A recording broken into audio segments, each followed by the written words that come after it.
don't forget Canada too, like with this bill C-53 saying they're going to recognize self-government for Métis, the right to self-government for the Métis Nation of Ontario, and that they are impeding our ability to exercise our established rights in our own homeland. They were all John Wayne, and I was Tonto.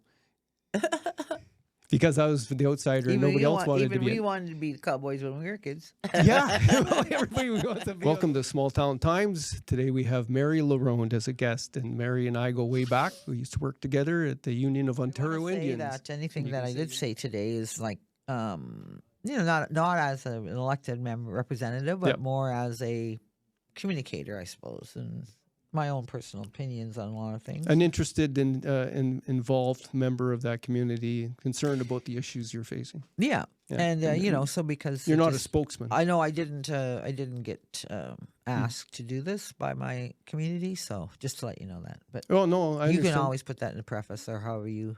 Well, this is the part I'll keep in. Yeah. Okay. Yeah.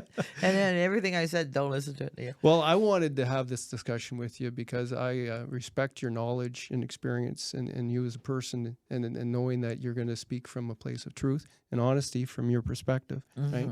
And that's more important than anything. Thanks, Dave. And I know that you're not doing any of this for. You don't have an agenda. You're not a political animal, right? Well, I don't have a personal agenda. No. I have personal... I'll tell you what my agenda is. My agenda is to save the Temagami area because it is source water. It is a huge reservoir. No water runs into it. That's all spring-fed water. 5,000 years. That's how long that they have been able to say that conclusively that some of these trails, these portages are 5,000 years old. Wow. Now that is worth saving. Did you not mention to me about the World Heritage Site? Well, yeah. I mean, thinking of how much. Well, why shouldn't it be a World Heritage Site? Yeah. Yeah. Just for that fact alone, Mm-hmm. or a national park or something. At least, I mean, we need to be the caretakers of our land, and if that's what it takes to do it, I say let's do it. But my point is that my agenda is to protect the land and the Teme-Augama Anishnabai, so that we, by us having a place where we can keep our people thriving. I mean, we've done so for so many years. We need to continue into the future. That's what the Creator intended, obviously, otherwise we would have been wiped out by disease or something a long time ago. But we're here to look after the land, and it's also in prophecies that we have the answers to how we need to do that, and if we don't, then what's going on now is going to happen, and there's going to be great human suffering. Fair to say that the particular Métis Nation of Ontario is getting in cahoots with the province of Ontario is a threat to that protection. Oh, it certainly is. Yeah. It certainly is, because what Ontario wants, it's always about the land, and it's always been about the land. The federal government and Ontario want the people gone, the Indigenous people gone. Stand in the way of the resources that they want to extract. That's right. Yeah, but they have a willing partner with the Métis Nation of Ontario, because what do they get? They have more benefits than we do at this time, as far as I can see. I mean, they're getting, and it's a scam, and it's a sham, and it's just well, anyway, we're doing the best we can to protect the land and to protect ourselves.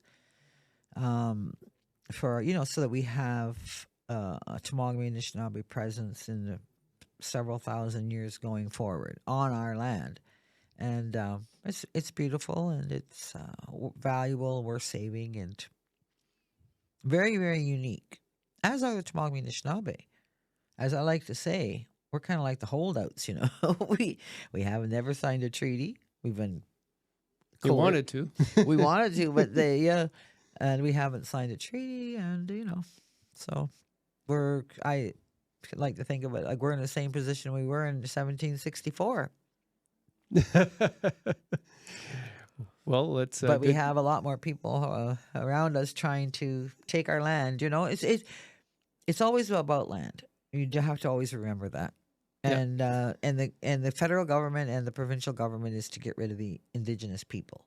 So maybe I don't know. Maybe they figure, oh, can't get rid of those. Let's make these new ones that we'll create new ones, and they'll dance to our tune because they want the money because they have no land. Mm-hmm. Well, this will be interesting to see where this goes because I know you guys don't ever give up. So yeah, it's been a long time. Right Thanks, on. Dave. Was elected just last July for another term on the Teme-Augama Anishnabai Council, which is the council that is not a creation of the colonial government and the Indian Act, but it's our own inherent and independent body.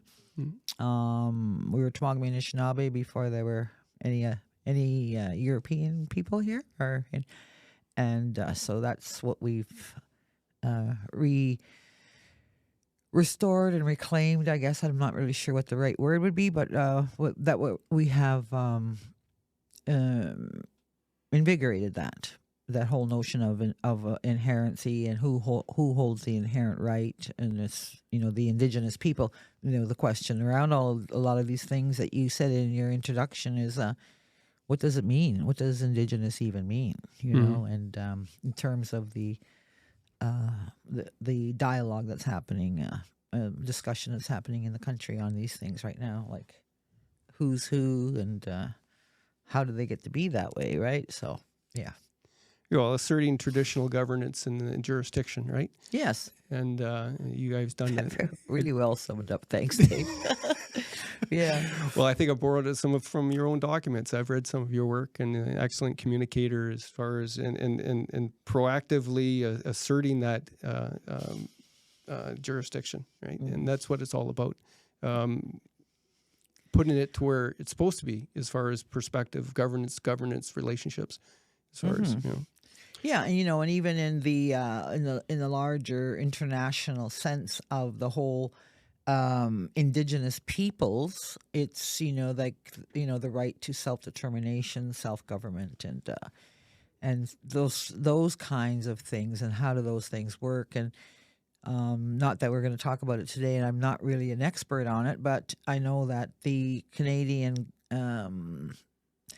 federal government's legislation on UNDRIP is basically a way of taking those principles and massaging them into the constitutional framework, where it still isn't the Indigenous peoples in that, because that would be a nation-to-nation relationship, like that was evident, at say the Treaty of Niagara, and even in the treaties, pre-Confederation treaties, really, and I think it was also the understanding of the Indigenous peoples, who mostly refer to ourselves as First Nations, but say Anishinaabe Nation, 1906. I think the understanding of these treaties is way more than what we've been taught, or what's been taught in history books, and what the Canadian and provincial governments pretend or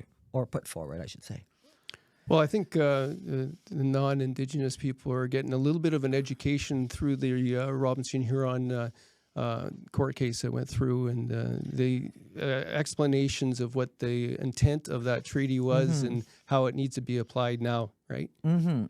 Yes, and I don't have a lot of real in-depth knowledge about the Robinson-Huron Treaty case either, or the Robinson-Huron Treaty itself, other than working with people who work in these things. I have to tell you that when I started working with the Teme-Augama Anishnabai in 1982, one of the things that I never dealt with was the Indian Act, because we were doing our inherent traditional governance and assertion of jurisdictions then.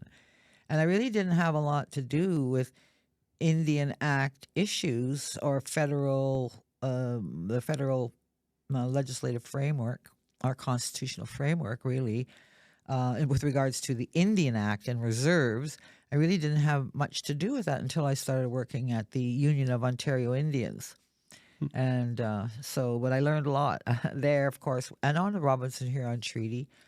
Our position in Temagami is that we never did sign the treaty, and we didn't, and that they couldn't show that in the court. That was never, but we got adhered to it. So, we're still not a party to the treaty. In my opinion, what we are is Teme-Augama Anishnabai is adhered to the treaty at 1992 by the 1991, sorry, by the Supreme Court of Canada. So what does that mean? Does that mean that we're going to sign a treaty in 1850 terms? And what were those 1850 terms? And I'm starting to realize that the 1850 terms, and as far as I know, Justice Hennessy really looked into the context. And whereas what's on the page and the way that it was interpreted by the governments, and you have to remember, this is just when military power is really shifting, so they have the guns and they get to interpret things the way that they want, apparently. I think the intent of that treaty, the Robinson-Huron Treaty, was to have that nation-to-nation agreement, and it was a relationship agreement.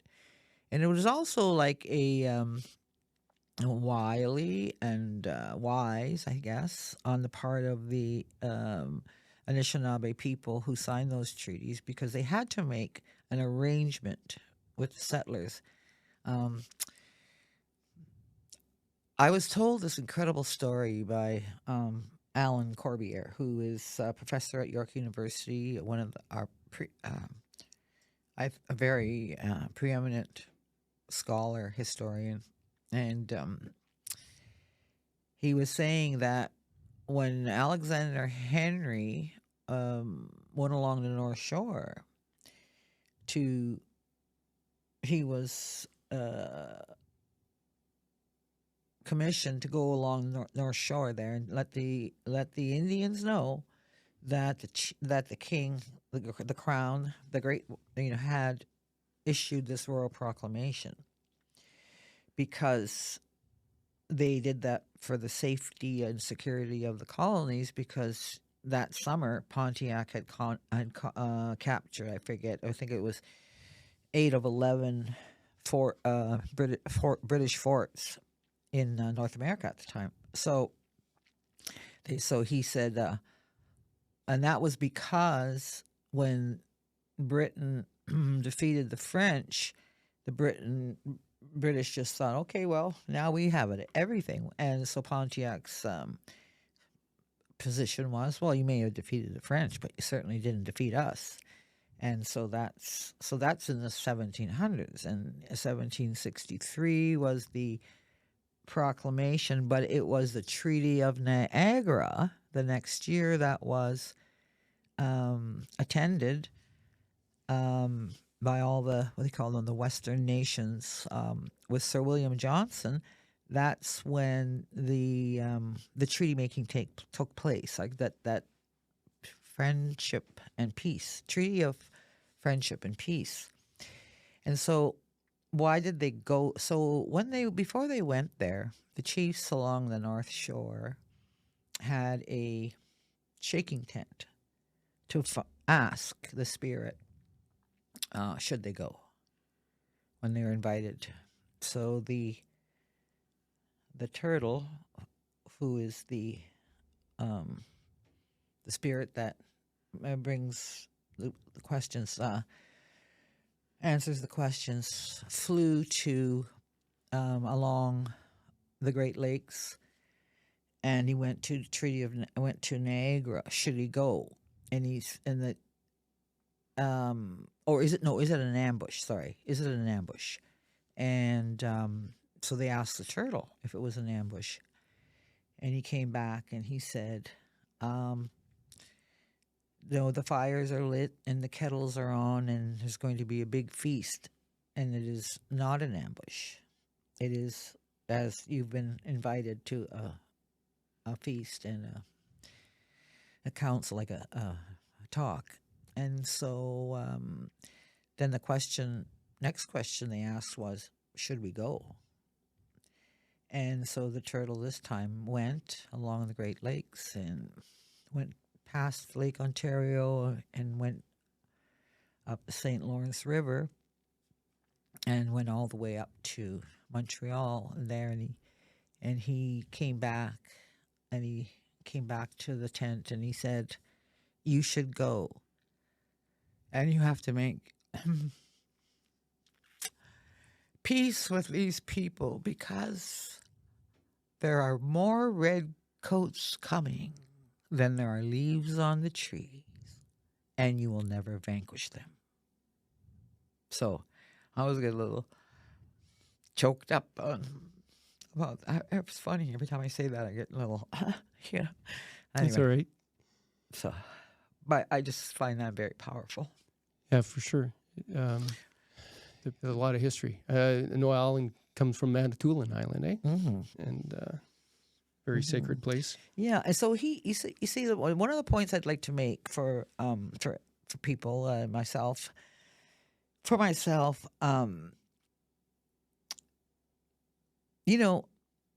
went to school at Temagami Public School, and I learned to be ashamed of myself, and I learned that we were totally backwards and Stone Age kind of thing, just really non-evolved kind of people, and that's what I learned, and it wasn't really what a shame, to be taught that. But I have to say that as an adult, I've people like our historians and Alan Corbier, and because he's also becoming fluent in the language, he's learning it on his own as an adult, I do believe. I'm not sure, but and Justice Hennessy too, taking the time to try to understand the context of what was going on. The more I know, the more convinced I am that how absolutely remarkable and intelligent and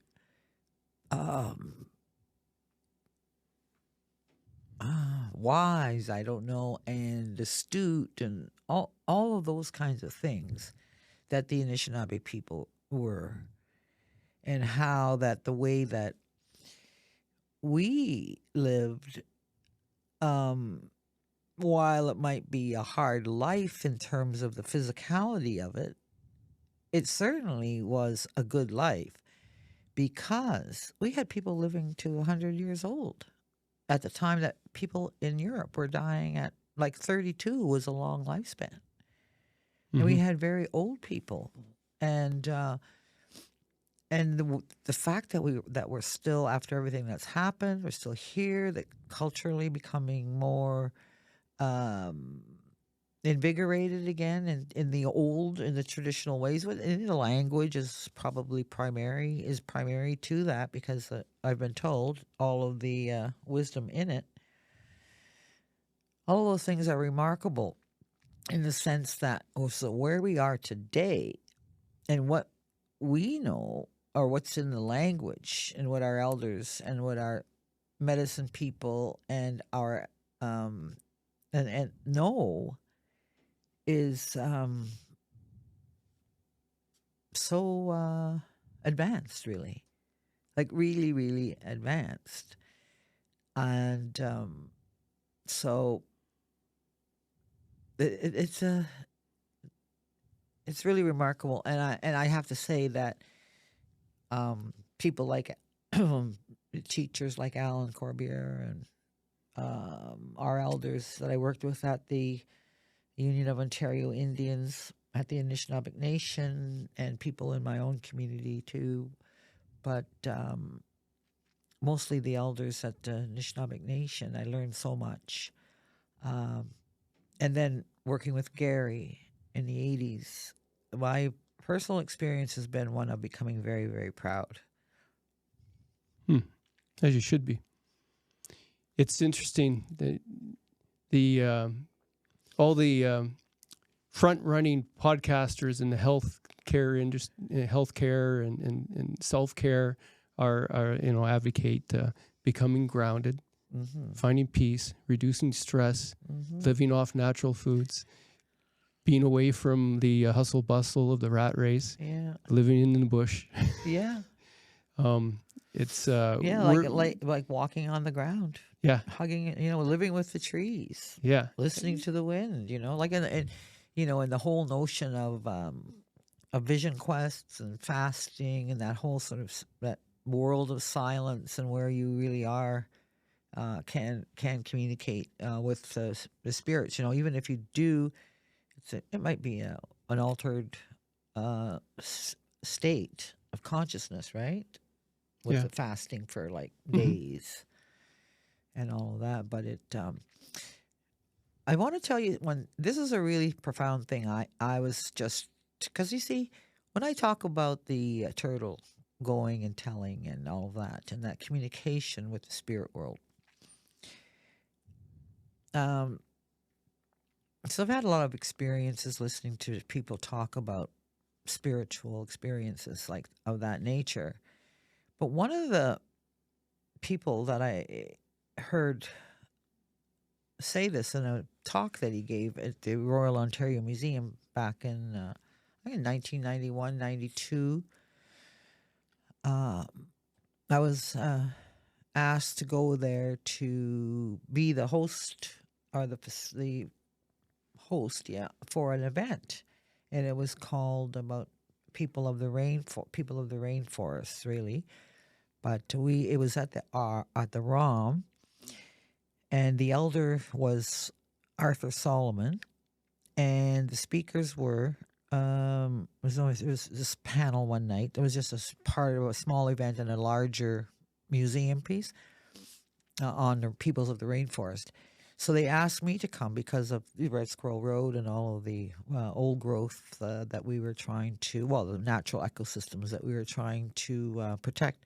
Anyway, so I was asked to come and be the host that night and the facilitator for that panel. Wade Davis was on it. Wade Davis is a very famous ethnobotanist, I think is his primary academic area. But he's traveled and spent time with rainforest peoples. He's from BC, so he's familiar with the Haida, the rainforest people in British Columbia as well. A lot of his work was in Borneo and in the Amazon, and I think he was doing research really for pharmaceuticals, about how do you, a lot of the pharmaceuticals are based on indigenous knowledge and medicines. So he says that this idea that you could come to these concoctions by trial and error is impossible. He said there's no way that is even possible. And as a botanist, a chemist, and all of that, he was saying, well, because they're so precise, both in the composition as well as the treatment of it. So do you boil it or do you with temperature and all this kind of stuff, and how the preparation is so precise. I couldn't even replicate it, couldn't even come up to it with it in a lab, is what he was saying, And so he asked him, where do you get your knowledge? And he said, and to a man and woman, they said the spirit world. That's where they get their information. From the plants themselves, from the spirit of the plants themselves, and also in dreams and in visions. And that's how they know how to make these incredible medicines. Well, the rage in the last few years, all the rage is people being able to connect with hallucinogenics from the rainforest, to be able to connect to the true universe, right? Mm-hmm. And people are just discovering that's actually in itself hopeful to ground you in your understanding of your place in the world, and that things were okay. And people are just non-Indigenous are finding that out now and finding the use of plants and medicines to do that type of thing, connect with the spirit world to understand themselves, right? So I can see Yeah, that. but this is like for cures, though. Yeah, and yeah, stuff, no, you know, yeah. you would take it much further, Indigenous, Yeah. But I find that really that like when he said that, I thought to myself, okay, and this is real. And so Wade Davis right now, he used to be the explorer in residence, which is a funny name, right? Explorer in residence, Yeah. for National Geographic. Wow. So like he's like, you know, he's a big Been there. big guy, yeah. We were talking earlier before we sat down about an elder we both met through the N'daki Nation, Gordon Waindebunt's Ba. And I think the respect people gave to him, whether it was based in fear, was you innately knew that he was connected to truth. And that's probably the most scary thing for most people. Well, no, the reason I think this was our pre-conversation. We talked about this, right? Just to put it in context for you, for our viewers. Yeah, it's cool. I'm sorry, I'm being silly. But anyway, he made the Ministry of Natural Resources, for example, he made them so uncomfortable. Oh, yeah. And he said to me one time, he says, it's like, those guys are afraid of me. Or I think he may have said something like that. But anyway, I know it was something like that. And I said, because they know that you're right and they're wrong. That's why. So that's one of the things I was talking about, where society in general, particularly if you're like from the the colonizers, right? We're kind of being recolonized all the time, it seems. But anyway, the colonizers are the dispossession and the death and the theft of children and the, on and on and on. The missing and murdered women, the whole. But I mean, that's lately. But I think people, they must think, well, yeah, it really is Indian land. Or it really is Anishinaabe land, because and that's a good thing. But I mean, but I think that's what happens. Like, we remind people of the fact that this really is Indian land, as the phrase goes. You are on Indian land. Oh yeah. Well, what I used to tell people to help them understand the actual relationship and the situation was that it's a good thing the Indigenous people retained their rightful ownership of the land, because if they didn't and we had it, we would have sold it and you'd be speaking Chinese by now. Well, maybe. Okay. Never thought of that one. Well, it's a little bit shock value, maybe, but exactly that is. If we did have full ownership legally, in our own courts have told us that we don't, and the United Nations and everything else, we would have sold out by now. Well, we already have. As very much so. I mean, who owns the corporations and who's taking all the resources? So it's on the slow sellout instead of they would have just auctioned it off for a dollar, pennies on the dollar, just for the short term effect. Right? Well, the elder used to say, "Hey, so you own this land? You think so? Well, show me the bill of sale. Where did we sell this land? Yeah, because the treaty is not a sale of land. No. It's the exact opposite. Yes, actually. exactly. And so, yeah. And, well, one of the things that he taught me that I really, took me a long time to say, because, I have a lot of non-native friends. And I always have. I mean, I went to non-native school, and I lived in the town of Temagami. But anyway, we don't like to, rock the boat, so to speak, I guess. But anyway, so one of the things that I was taught and by our elder was that there's no such thing as crown land. It's indigenous land. It's our land, and it's the so there's and when you say that, it sounds so provocative, right? But it's true. There really is no such thing as crown land. What it is the crown, which is now represented by the feds and by the federal government and the provincial governments. They're asserting title on our land is what's really happening. And so that's one of the things I wanted to put in sometime this morning.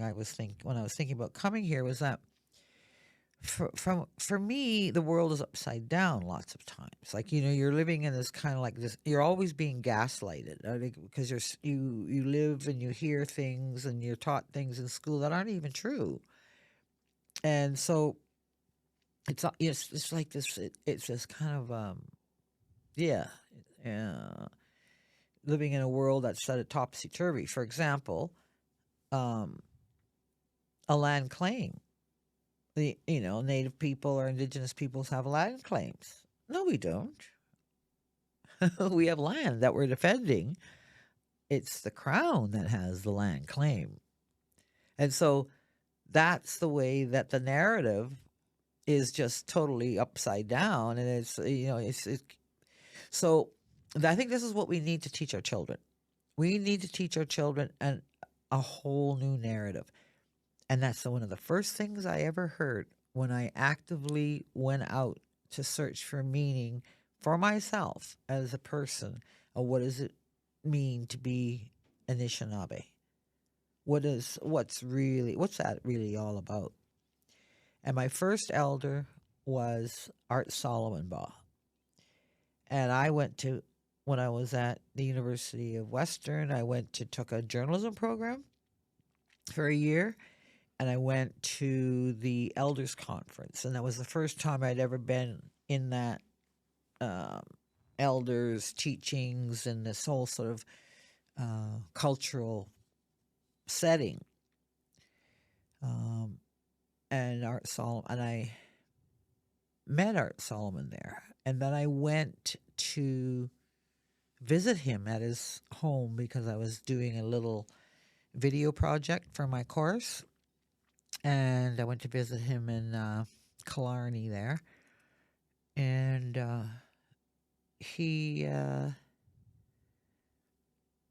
I said to him, so what do we need to do, like to go for, with all these social problems, right? Because it's always about social problems,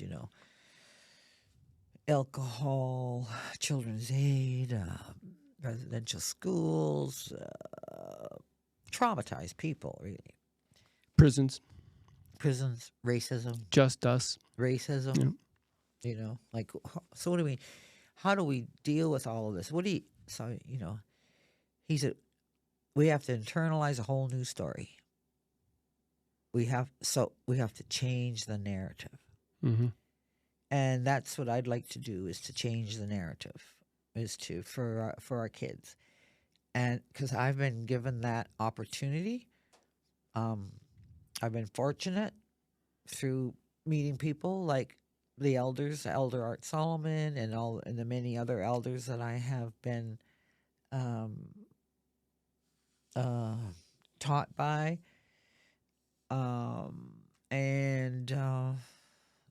anyway, just all of the great experiences, teaching opportunity, learning opportunities I've had. That's what I think that our children really need. Because I'll tell you, every time I listen to Alan Corbier talk or someone like that talk, and even and the elders, and I'm listening, and I have this sense of pride. I could feel my heart growing, or so, I can just feel like this kind of healing or integration or something, So I don't know how to describe it, but energized, yeah. And This is actually a good segue into the MNO incursion on your land, because you want to put forth the narrative from your perspective, and it's been the narrative that the Metis Nation of Ontario and the provincial government have concocted, as far as I can tell, is the perspective that you have, is counter to reality. Well, yes, because, okay, well, Teme-Augama Anishnabai were placed on N'daki Menan.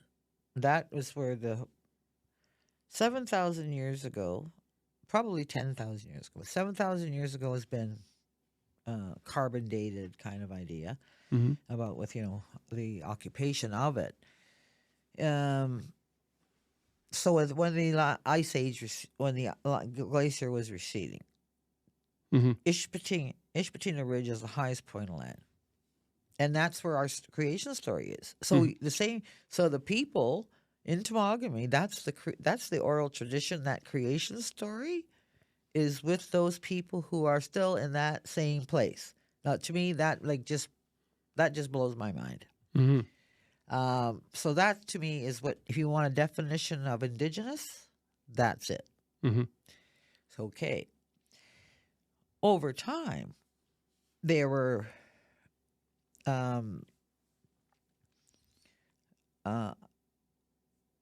identifiable boundaries, geographic boundaries, as to who the people, Teme-Augama Anishnabai people were. And they called themselves Teme-Augama Anishnabai because Lake Temagami is the people of the deep water by the shore. That's what that means, because Teme-Augama means lake, deep lake, or deep water. But the way it, in the old language, the way that our scholars are telling us is that it means deep water by the shore specifically. So it's old mountains, I guess. It's just some of the cliffs. We've got a lot of cliffs and a lot of just sheer drop-offs, right? I mean, you go from to 200 feet, 250 feet, or 230 feet pretty fast. Just like, there you go. So that's who we are. It's in our name, even what we call ourselves over centuries, and even first records and the whole thing, right? What does N'daka mean? It means my land. Okay. N'daki. Actually, when we say that, I was told when I talk to you, I call it N'daki Menan, my land, and when we talk about each other, we say N'daki Menan, which means our land. Gotcha. So Right. anyway, that's linguists say they're. Yeah. It makes sense. Yep. I guess. So yeah. Where was I going with all of this, Dave? Let's see. You're setting the narrative. About the indigeneity. Yeah. Yeah. So first of all, who are the Indigenous people? Well, we are. Now, move along a little bit there. We have maintained for probably we can show, I would say 1700s, from the 1700s onward, we can show that we had the same defined boundary, which means that we maintained a geopolitical imperative, right? Yep. As nations and as a people does. So that's what we did. And so then in 1860, in the 1800s, we have fur traders coming to our land. Nobody else, just fur traders, because it was very difficult to get to. Temagami is uphill from here. It's the highest point in Ontario. That was where I was going with the sort of creation story. It's an uphill paddle for sure. Yeah, it's an uphill paddle. And so the most of the easy egress is like Temiskaming going east. And not really sure about north, really. But anyway, so that's where the easy travel was. So the land kind of protected us for many years. And so so when they signed the Robinson-Huron Treaty, they didn't even know we were there, I don't think, really. Or in any kind of we weren't invited. So then in 1877, lumbermen are cutting down trees on the Montreal River, which is our eastern boundary. So the chiefs at the time, wrote to the Department of Indian Affairs and said, we want to be taken into treaty like the Indians to the south because we got people coming over here on our land now, and we want to protect our way of life and have a place for ourselves forever, and for the children, and that forever is the way that the language goes. For the children and that forever. So the federal government, who at the time, just post-Confederation now, is awarded itself Indians and lands reserved for Indians under 9124, which is later on they made the Indian Act was 1876. So this is 1877.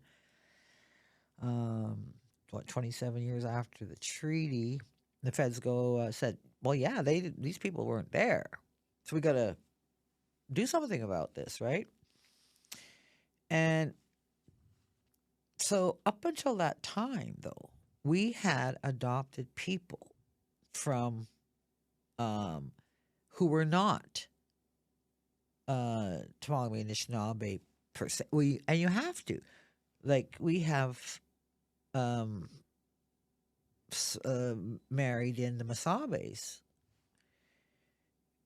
because you have to have marriage, to maintain and so that's where our beaver clan came from, Shawanaga. That's who they were married in, and people from North Temiskaming, or that Lake Temiskaming area, even north, right? People would get married in. So there was a fur trader by the name of Malcolm McLean, who in 1860 came to Lake Teme-Augama to build a new post, I believe. I don't know if it was new, but anyway, he came there, and it may have been earlier. But anyway, in the mid 1800s, let's say, Malcolm McLean is a guy from a Scotsman from Stornoway, totally white guy, comes down there, and one of the chiefs died, or the chief's daughter's husband died. Malcolm McLean married her, and her father gave him, Malcolm McLean, a Scotsman, a hunting territory to raise his family on. Mm-hmm. So Malcolm McLean raised a Teme-Augama Anishnabai chief by the name of William Pashabo, who was a chief like in the I can't remember exactly when. But that was his. So he was adopted by the agency and self-government and self-determining people that the Teme-Augama Anishnabai were at the time. There was no other interference. There was no interference. It was fur trade. And so he was bona fide Teme-Augama Anishnabai. Spoke the language, married, raised the children, raised the chief even, And so that's how that happened. So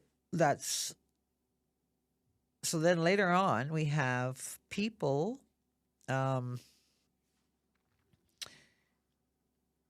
so we know who our people are. That's the point. So we have people who have agency, who are adopting, naturalizing, determining who belongs. A member of your community. Who belongs. Yeah.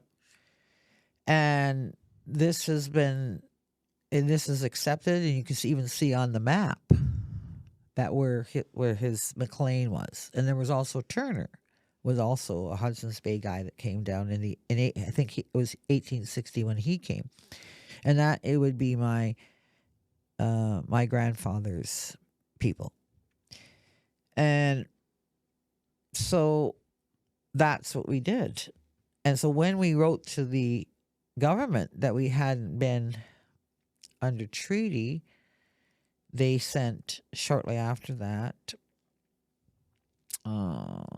6 years later, they sent someone, the Indian agent, to Temagami to start registering Indians, because we were supposed to be taken into treaty, and then they were preparing, the federal government was, and they also surveyed a 100 square mile reserve around in the south end of Lake Temagami. A really good spot, as of course they would pick, the ancestors would have picked, and it was at around Austin Bay, open water year round because of the Temagami River, nice soil for gardens, and good venue, close to the lookout, close to where you could see if the Iroquois were coming or that sort of thing. And anyway, they then Ontario, so Canada wrote to Ontario or said these people were missed in the Robinson Huron Treaty, and Ontario said so they, and Ontario just didn't respond. So then so what this all means is that when we have our own way of deciding who belongs, and we have adoptions, naturalizations, and so lately we have this Metis Nation of Ontario, and there were all of our grandparents, almost everybody on the Teme-Augama Anishnabai, their grandparents were on the cover of the Voyager magazine, and it was pointed out to them immediately that these are our these aren't Métis ancestors. So the point I'm trying to make here is that we determine who our people are, and we always had, and we did, and so now, after the federal government came along and started registering people as to who was an Indian, who wasn't an Indian. And meanwhile, we're trying to go into treaty, trying to get a reserve, and because we want protection for a way of life, and so we asked to be taken into the treaty, and Ontario wouldn't show up. In the end, they just never showed up. And one of the things they said was that the land, 100 square miles out of 4,000, was out of keeping for the number of Indians who were going to go extinct anyway, probably. So, and too valuable from a timber point of view. Now, that's pretty greedy, 100 square miles out of whatever. But anyhow, so they didn't show up, and things stayed that way until we got adhered to the Robinson Huron Treaty by a court order in 1991. But during that time, okay, so when the feds came to register people, who's an Indian, who's a Temagami Indian, they didn't get the reserve because the way that it was supposed to happen and get taken into the treaty, because Ontario was just going to say, no, we don't have to do this anymore. Because after 1867, Ontario has to be part of the deal because they now have, by the Constitution, BNA Act, authority over lands and resources in the provinces. And the feds are, Canada is Indians, the lands reserved for Indians, you see. So, and Ontario wouldn't do the right thing. So then as we go along, now in 1899, the federal government, with regards to treaties and paying annuities, I read this just not too long ago, um, they had made a policy where half breeds in the with regards to the treaties and people that were let's colloquially called half breeds were actually members of those communities. Mm-hmm. They were adopted and under Anishinaabe law were, for lack of a better word, citizens of that particular nation, First Nation, or that people, those indigenous people in their lands. So then, don't forget now. So what the whole purpose of the Indian Act is to get rid of Indians. So the last thing you want to do is add on all these half-breeds, right? So what they did was they made a policy where they were trying to get rid of the number of people that they had to pay annuities to.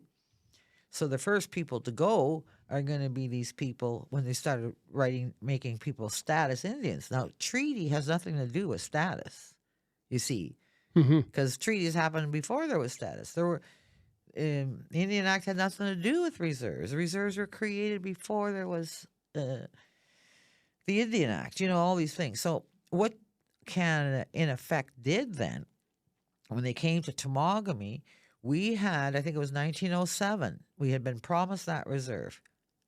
And we were ready to be taken into treaty in the late 1800s. But Canada, so Canada's coming along, registering people. We petitioned. We want the reserve that we were promised. My grandfather's name was on that petition. There were a number of people that were on that petition saying, we want the reserve that we were promised. We were living as squatters, as Ontario said, on Bear Island.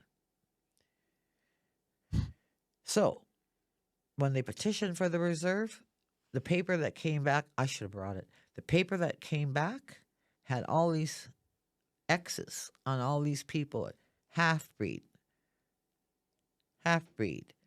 or, that kind of thing. Mm-hmm. So it is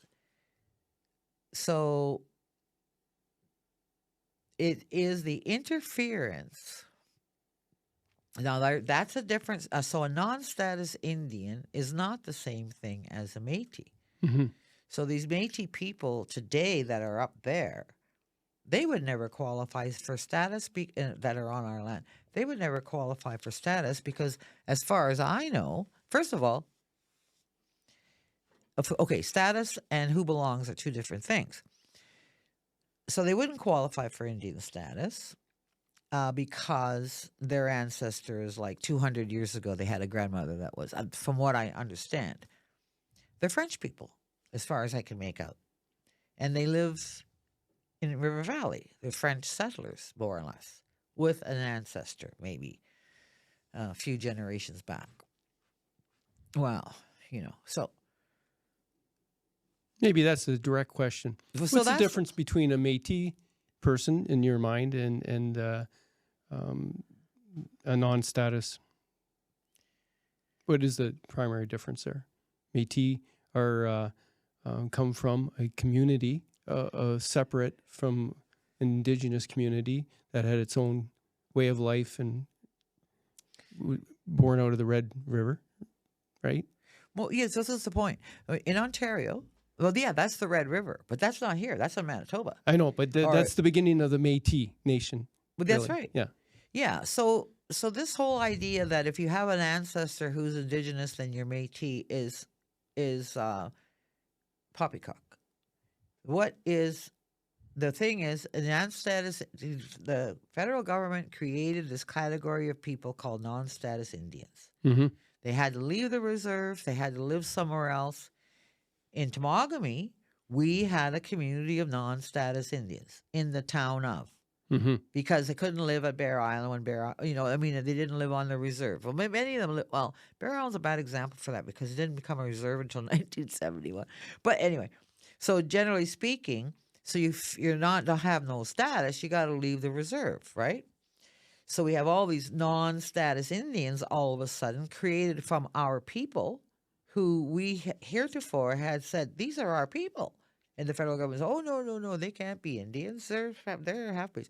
So the federal government created this class of people called non-status Indians. That's not Métis. Yeah. They're Anishinaabe. They are Anishinaabe people who have been dispossessed. Now, you go down the road a whole bunch of generations, and a lot of these non-status people have been just assimilated into they became more non-status, right? They became more white than anything. And although it's not based on blood, it's about connection to community. Mm-hmm. It's about connection to land and community. There was never a Métis community in Temagami, nor was there ever any um, uh, Métis people who were not who you could. There were non-status Indians, not Métis, and there was never a Métis community in Temagami on 4,000 square miles of land. No. So why now we have Métis members saying that they have inherent rights as Indigenous people, mind you, to come and build a cabin on our land. And moreover, these people, it seems, maintain that they can go anywhere in Ontario and do that because they're Métis. We can't even do that as Indigenous people, 7,000 years in the same place, now attached to, like, under treaty with the Crown, a pre-Confederation treaty. We don't have the ability to do that. One of the only nations without borders. They're one of the only nations without borders. Well, they're the nation without land. Well, there you go. They're a nation without land. It's interesting. So that's what I'm saying. It's identity theft is what it is, because they're stealing our ancestors. Now, if they want, and we did say to those guys, these people who are up at Pond Lake there, we said, if you're Teme-Augama Anishnabai, apply to become, be recognized as a citizen. And they didn't talk to us about any of this. Mm-hmm. And we offered them, are you Teme-Augama Anishnabai? We don't know. Maybe they are. But no, they are somewhere. I forget where their native ancestry might be from. But so I shouldn't say anything. So let me see if I get this straight. The same province that refused to count half-breeds that were Teme-Augama Anishnabai, and in that struggle, that same province has now come full circle to enfranchising the Metis Nation of Ontario to live on the land that they refused to count half-breeds. No, it was the feds that wouldn't recognize our people as who they were. Yeah. So now now they've created a class of people that are non-status Indians, and these people are now saying that they're Métis, but there is no Métis community in Temagami. There are no Métis people in Temagami. They were all Teme-Augama Anishnabai people who were descendants and were disenfranchised. So, and for the Ontario, well, see, my feeling is that Ontario and Canada are aiding and abetting this kind of nonsense that doesn't even make sense. And how many Indigenous people in one spot can you have? You know what I mean? Like, somebody's got to be Indigenous, mm-hmm. right? And we're it. So this is Indigenous to where, I wonder. But and a lot of people who have a very small amount of it's not about blood either, who have an Indigenous ancestor, let's say, are claiming more rights than we have because they have an Indigenous ancestor from 200 years ago. And they're not, and I think a Métis is about communities and a culture and a language, kind of like a half kind of.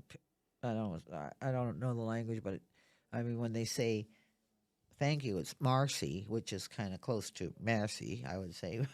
We say miigwech, and Marcy's nowhere near miigwech. So, but anyway, it's mind-boggling, but what it does is it undermines Aboriginal, Indigenous. It undermines Indigenous and treaty rights for the true First Nations of this country, Mm-hmm. who were, there were no Métis people until there were white settlers, right? That's the whole premise.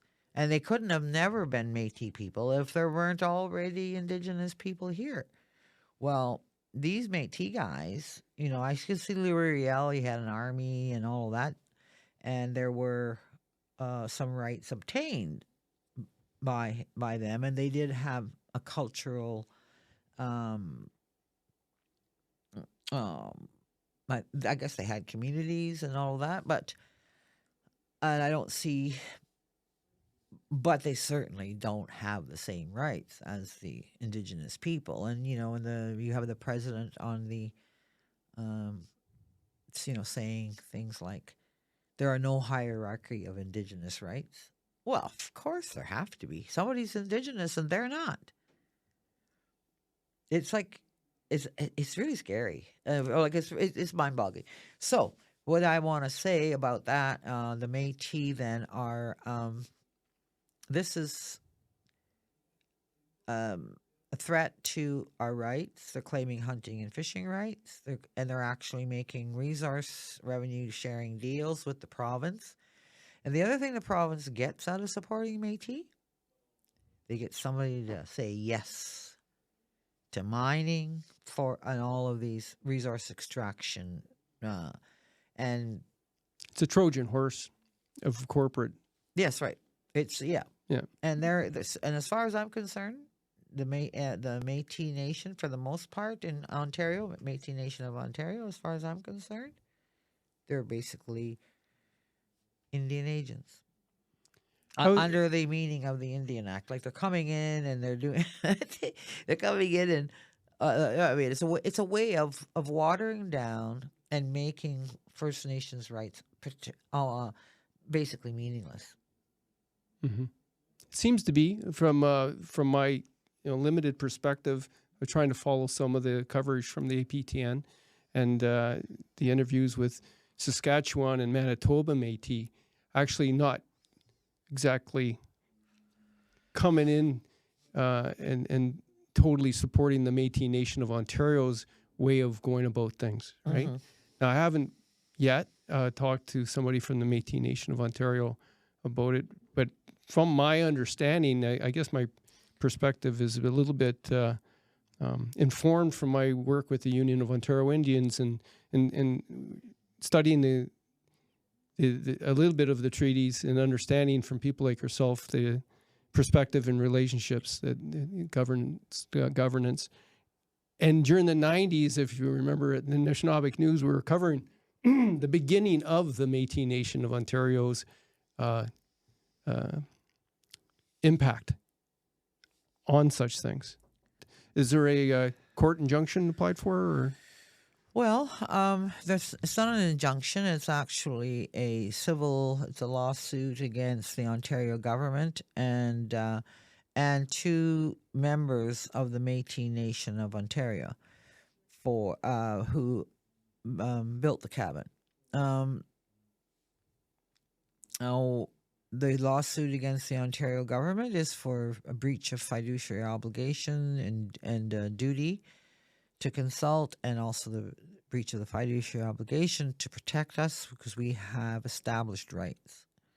Ontario Métis Harvesting Agreement is an infringement of our existing established inherent Indigenous rights. So, and they didn't consult with anybody on this, right? What's going to happen to the resources when you have all these people who all of a sudden have Métis cards to harvest and fish?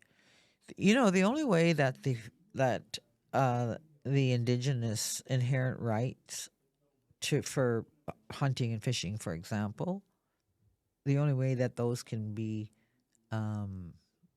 infringed upon is for conservation. Mm-hmm. Well, giving out hunting and fishing kind of rights to white settlers, basically white settlers,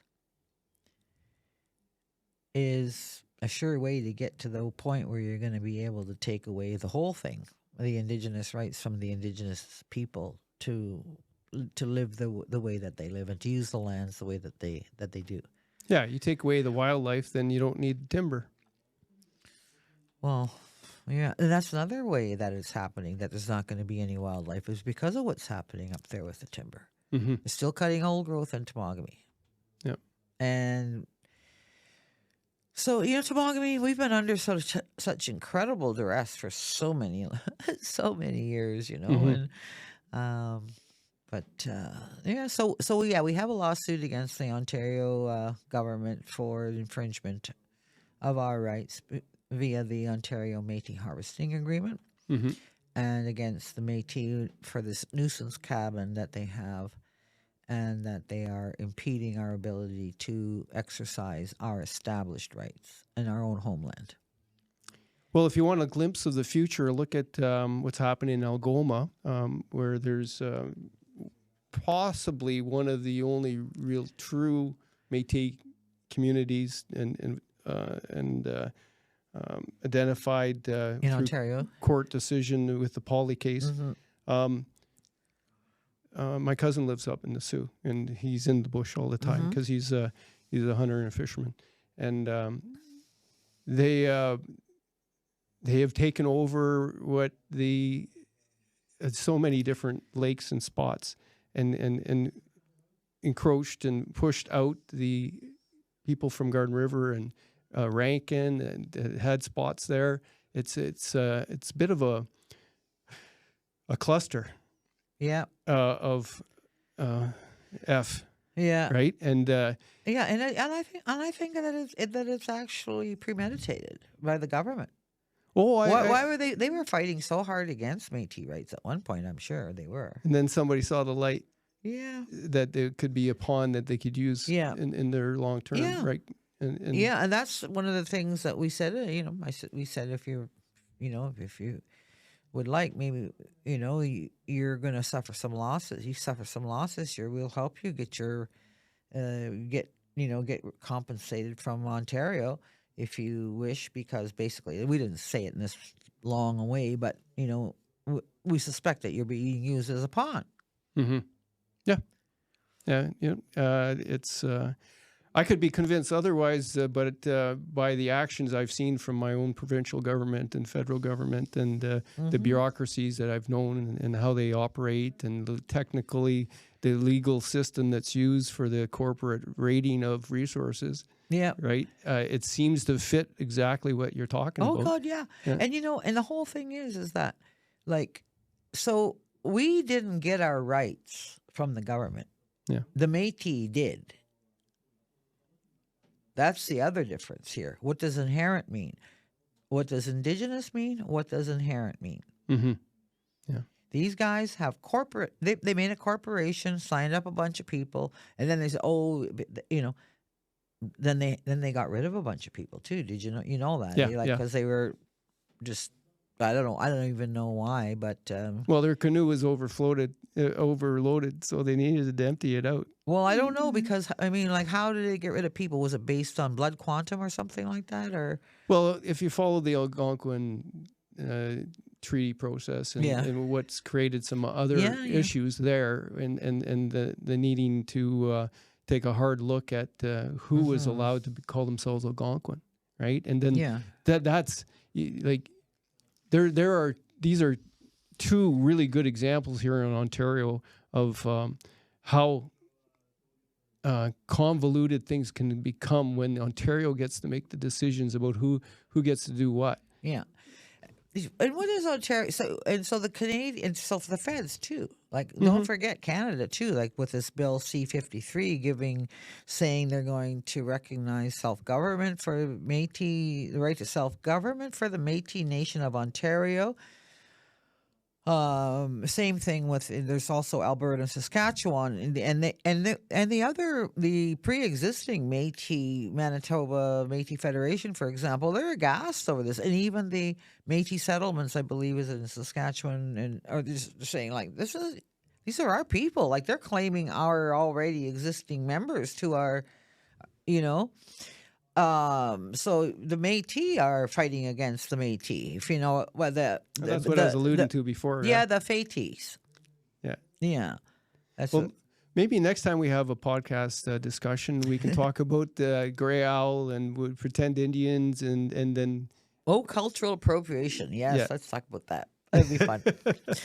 Thanks for joining me. We're going to do it again. We're going to talk about some other stuff. I definitely wanted include you in the Back in the Bay magazine of some sort to help, with a story of some sort. So I'm going to get you to at least nod and say, yeah, I'll write something for you someday. Oh, yeah.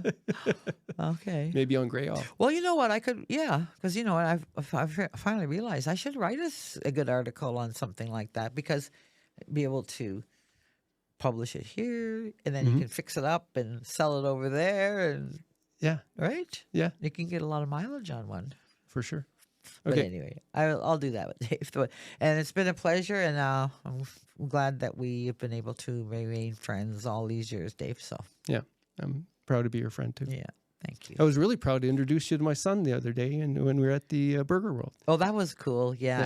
What a I hadn't handsome seen him boy. since he was a little boy. And what a handsome young man he is too, and so well spoken, and not one of those people that, it's like some young people just don't have the time for anybody, right, or anything. They just, they don't have that social skills. But he's got good social skills too. When he chooses to use them, and he's maturing very well. I'm very proud of that. And he is going to be an Anishinaabe warrior for you guys down the road.